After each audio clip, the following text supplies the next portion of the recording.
Madhupur press ক্লাবের নবনির্মিত ভবন উদ্বোধন করলেন আইসিটি মন্ত্রী। তথ্য ও ভিডিওচিত্রে আব্দুল হামিদ, মধুপুর টাঙ্গাইল প্রতিনিধি।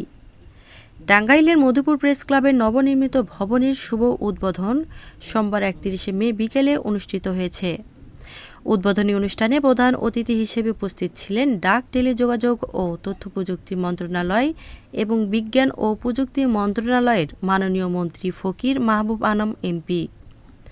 মধুপুর প্রেস ক্লাবের নবনির্মিত ভবনের উদ্বোধনী সভায় সভাপতিত্ব করেন সংগঠনের সভাপতি ও দৈনিক ইত্তেফাকের ভ্রাম্যমাণ প্রতিনিধি জয়নাল আবেদিন। বিশেষ অতিথি হিসেবে বক্তব্য দেন মধুপুর উপজেলার নির্বাহী কর্মকর্তা মোহাম্মদ জুবাইর হোসেন, মধুপুর উপজেলা বিএনপির সভাপতি মোহাম্মদ জাকির হোসেন সরকার, আশা গ্রুপের চেয়ারম্যান মোহাম্মদ আনোয়ার হোসেন এবং দৈনিক প্রগতির আলো পত্রিকার সম্পাদক আনোয়ার সাদ্দাত ইমরান।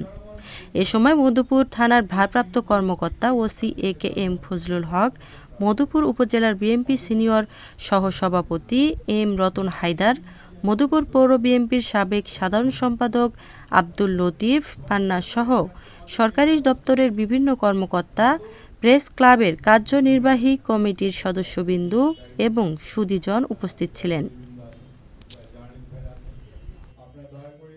বস্তুনিষ্ঠ যে খবরগুলি আছে এগুলি দিলে আমরাও কিন্তু নিজেরাও সংশোধন হব। আপনারা তো আমাদেরকে সংশোধন করার জন্যই কিন্তু আছেন। আমরা কিন্তু ভুল করছি, আমরা কোথায় কি করা উচিত আপনাদের সাজেশন দিতে হবে, আপনাদের বলতে হবে, আপনাদের বস্তুনিষ্ঠ নিউজটা আমাদেরকে কারেকশন করতে হবে, তাহলেই তো আমরা কারেকশন। বিষয়ের কথা বলাবো না, আজকে ইমরান একটা কথা বলেছে উপরে তেতালা করতে চায়, আমি দেখবো, বাট আমার নামের দরকার নেই। আমি যেহেতু তুমি একটা অ্যাপ্রোচ করেছো, ইনশাল্লাহ আমি আমাদের সরকার থেকে হোক বা আমার যে পক্ষ থেকে হোক, আমি তোমাকে যতটুকু আমার পক্ষ থেকে সাহায্য করা দরকার আমি করবো। আর ইউনুসেফ কাছে আমি দুঃখ যে ইউনুসেফ আমাদের ছেড়ে চলে গেছেন, একদিকে খুশি ছিল।